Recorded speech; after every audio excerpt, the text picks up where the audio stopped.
Great, good morning everyone.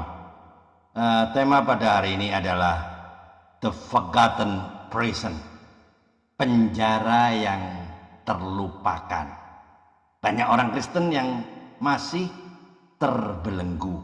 Alright, welcome back in this Andre Shepherd channel, my quality time with Jesus. Teman-teman, kalau mau jujur ya, saya hari ini tidak mau berkhotbah, tidak sharing firman. Saya tidak mencari tepuk tangan, saya tidak mencari subscriber, saya tidak mencari like. Ya, kalau mau jujur, kalau kita dengar kata penjara, apa yang langsung terlintas di pikiran kita? Itu tempat orang jahat, ya enggak? Itu akibat dosa mereka sendiri. Akhirnya apa? Syukurlah bukan saya. Itu yang terjadi di kepala kita ya.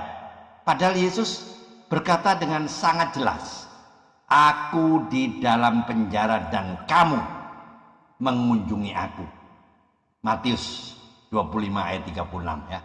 Nah, bukan kamu doakan dari jauh, bukan kamu komentari, tapi kamu mengunjungi aku. Masalahnya hari ini gereja sibuk menghindari penjara. Padahal Yesus ada di sana. Satu, penjara fisik yang diabaikan. Lapas-lapas di Indonesia penuh. Dan tahukah saudara, banyak di dalamnya adalah orang Kristen. Ada yang jatuh karena ekonomi, salah pergaulan, emosi yang tak terkendali, atau dosa lama yang tidak pernah dibereskan. Mereka bukan malaikat, tapi mereka juga bukan sampah. Namun seringkali gereja bersikap seolah berkata, kamu gagal, jadi kamu yang harus tanggung jawab sendiri. Teman-teman, Yesus tidak pernah menarik kasihnya hanya karena seseorang itu jatuh.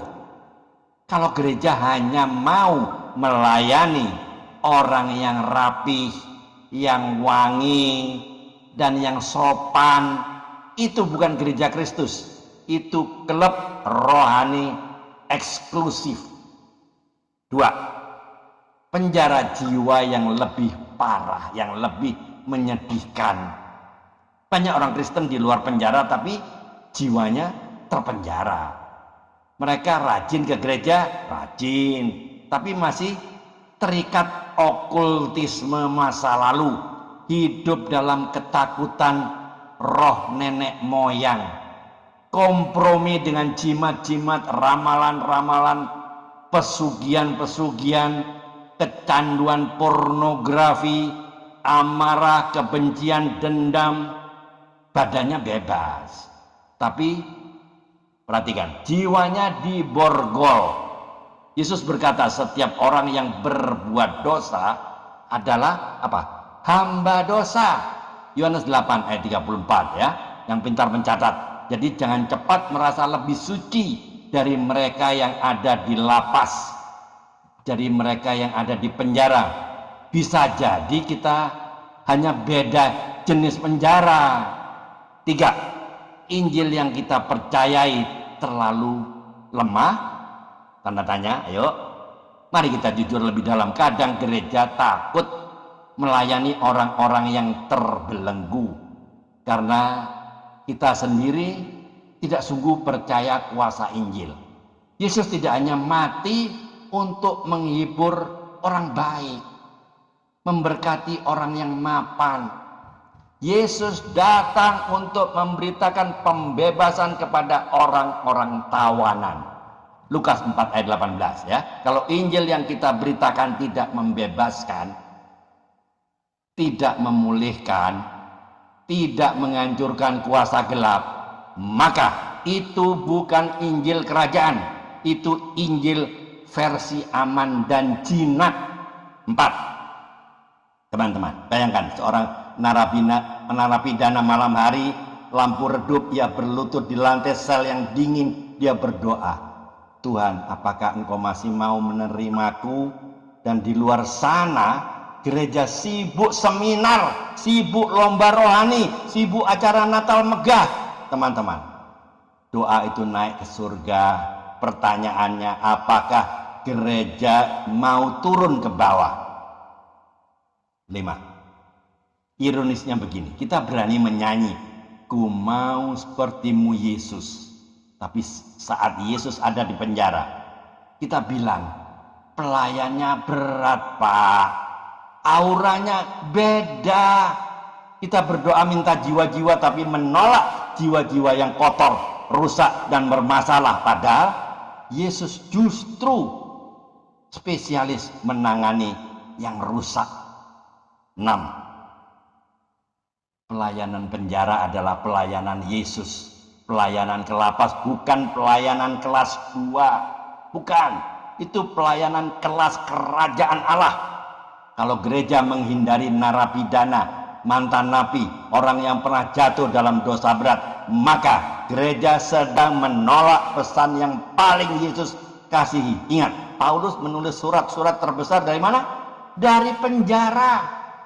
Yusuf diproses Tuhan lewat mana? Lewat penjara. Yesus sendiri diperlakukan seperti penjahat, ya enggak? Penjara bukan akhir, seringkali itu awal pemulihan Tuhan. Jadi pesan moralnya teman-teman, mengasihi Kristus berarti mengasihi mereka yang terbelenggu, gereja yang anti, orang yang rusak, sedang kehilangan Injilnya. Injil sejati selalu membawa pertobatan dan pembebasan. Teman-teman, tolong jawab pertanyaan saya dengan jujur. 1. Jika Yesus hadir hari ini di lapas atau di tengah-tengah orang-orang Kristen yang terbelenggu dosa dan kuasa gelap, apakah Anda akan ikut melayani bersamanya? Atau justru memilih menjauh demi kenyamanan rohani Anda sendiri? 2. Apakah kekristenan yang Anda jalani sungguh membawa pembebasan bagi orang lain, atau hanya membuat Anda merasa aman dan religius tanpa perubahan hidup yang nyata? Tolong jawab dan renungkan masing-masing jawaban Anda ya.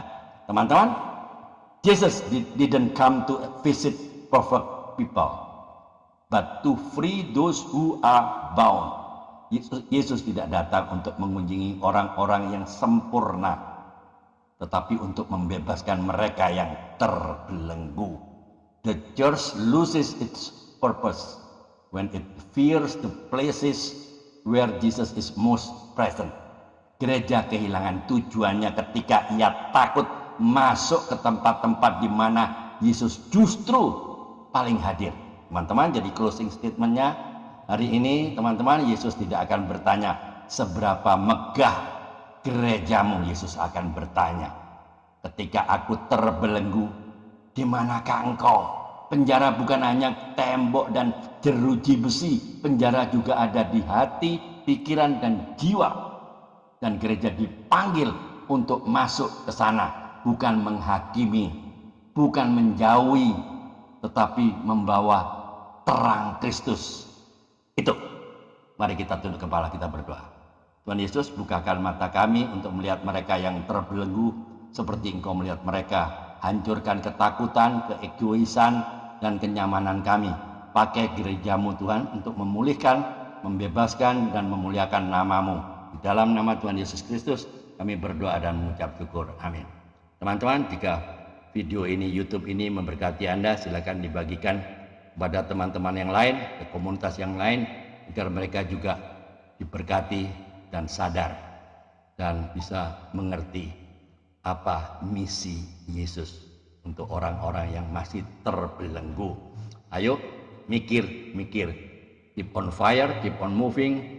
Tiada hari tanpa memberitakan kebenaran, tiada hari tanpa bersaksi tentang Kristus, tiada hari tanpa memenangkan jiwa. Ayo tetap semangat, Tuhan Yesus memberkati. Amin.